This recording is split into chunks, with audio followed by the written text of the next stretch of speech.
Assalamualaikum warahmatullahi wabarakatuh. Perkenalkan, nama saya Fikran, Stambuk F5511702. Di sini saya akan menjelaskan materi tentang kombinasi sistem informasi geografis dan sistem pendukung keputusan di semua bidang aplikasi. Nah, di sini saya akan membahas jurnal yang berjudul Kombinasi Sistem Pendukung Keputusan dan Sistem Informasi Geografis dalam Penentuan Lokasi Industri di Kudus. Nah, yang pertama yaitu kita beranjak ke latar belakangnya. Latar belakangnya adalah dengan beradanya industri ini akan sedikit banyak membantu mengurangi pengangguran dalam masyarakat, serta memberikan peluang atau lapangan pekerjaan bagi masyarakat sekitar untuk meningkatkan bahkan memperbaiki perekonomian, sehingga ini merupakan PR besar dari pemerintah kota pada khususnya untuk dapat membuat perekonomian masyarakat meningkat dengan memanfaatkan keberadaan dari industri-industri. Nah, dengan permasalahan-permasalahan tersebut, maka dibuatlah suatu sistem untuk mendeteksi keberadaan dari industri di Kota Kudus dengan memanfaatkan SPK, yaitu Sistem Informasi Sistem Pendukung Keputusan. Sistem ini digunakan untuk menentukan solusi terbaik posisi dari industri tersebut, karena lokasi industri ini akan berpengaruh dengan peningkatan perekonomian masyarakat di sekitar industri. Adapun variabel yang digunakan dalam pengambilan keputusan ini adalah luas lahan wilayah, kepadatan penduduk, kemiringan lahan, dan jarak wilayah dengan pusat kota. Kemudian metode yang dipakai dalam sistem pendukung keputusan penentuan lokasi industri ini adalah metode TOPSIS, yaitu Technique for Order Preference by Similarity to Ideal Solution. Nah, sebelum kita masuk ke gambaran sistemnya, bagaimana sistem ini bekerja, lebih baiknya itu saya akan menjelaskan apa itu SPK, yaitu sistem pendukung keputusan. Nah, sistem pendukung keputusan ini merupakan sumber kecerdasan individu dengan kemampuan komponen untuk memperbaiki kualitas keputusan.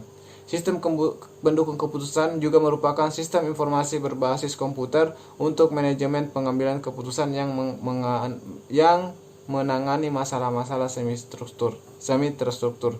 Jadi, sistem pendukung keputusan ini adalah sistem yang membantu manusia untuk menentukan suatu keputusan yang memiliki variabel yang sangat banyak. Nah, jika variabel sedikit mungkin saja dilakukan oleh manusia, tetapi jika variabelnya sangat banyak, mungkin ada 100 sampai 1000, kita memerlukan namanya sistem pendukung keputusan untuk membantu kita untuk membuat suatu keputusan. Kemudian yang kedua, sistem informasi geografis.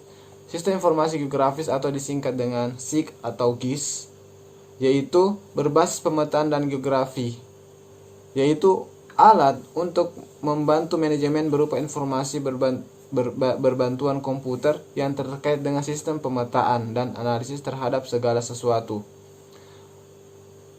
serta peristiwa yang terjadi di muka bumi. Teknologi GIS mengintegrasikan operasi pengolahan data berbasis database yang bisa digunakan, seperti pengambilan data berdasarkan kebutuhan serta analisis statistik dengan menggunakan visualisasi yang khas, serta berbagai keuntungan yang mampu ditawarkan melalui analisis geografis melalui gambar-gambar tertentu.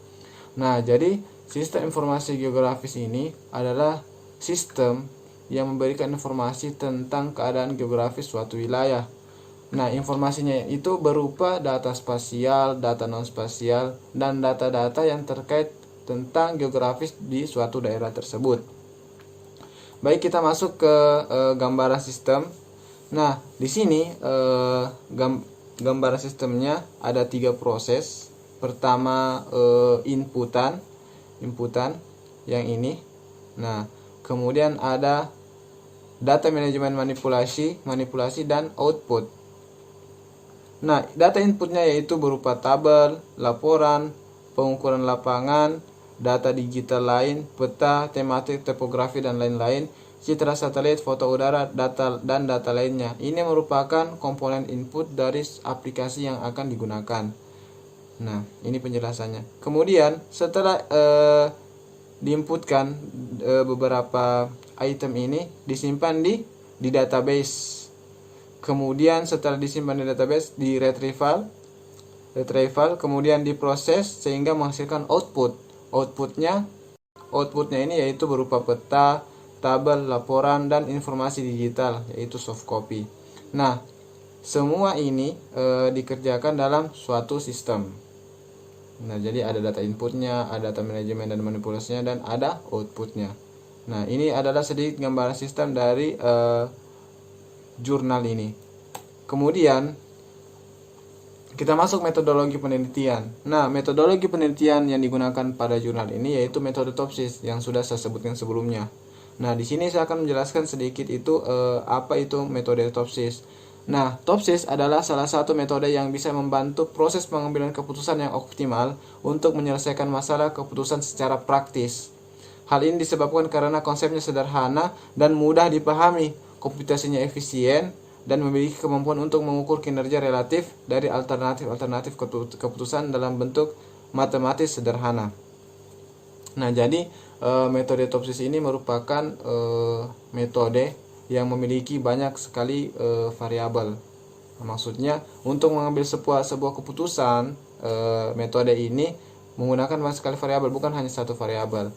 Misalnya, kita ingin membuat suatu keputusan menentukan posisi lokasi industri yang baik di daerah Kudus. Nah, metode ini sangat tepat karena kita membutuhkan banyak sekali variabel. Contoh tadi yang sudah saya sebutkan sebelumnya yaitu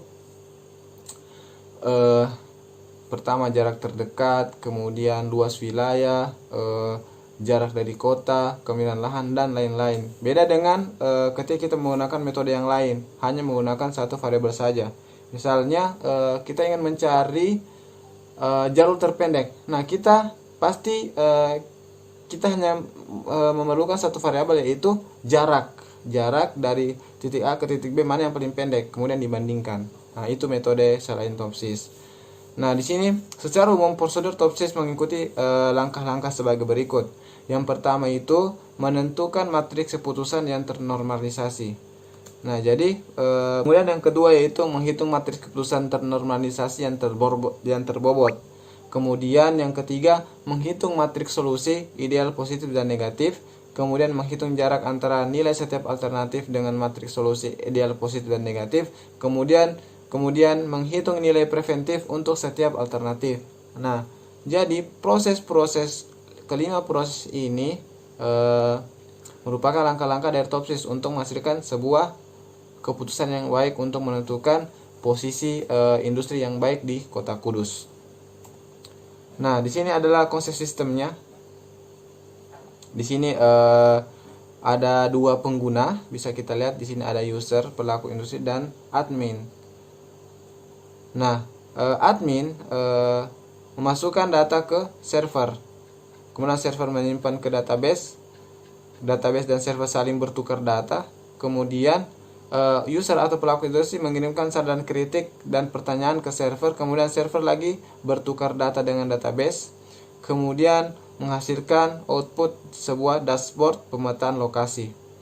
Nah, jadi yang bisa melihat dashboard pemetaan lokasi itu adalah user pelaku industri yang bisa melihat dashboard pemetaan lokasi. Nah, jadi inputan kirim saran kritik dan pertanyaan ini tersimpan di server.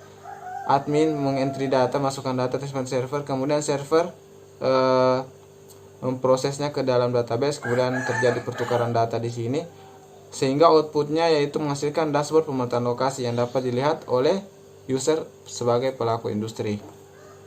Nah, ini merupakan tampilan interface dari aplikasinya. Di sini ada keterangan data-datanya, bisa kita lihat. Ini berbasis web. Kemudian di sini ada toolsnya, ada tools zoom, ada tools home, dan lain-lain. Di sini ada fitur pencarian.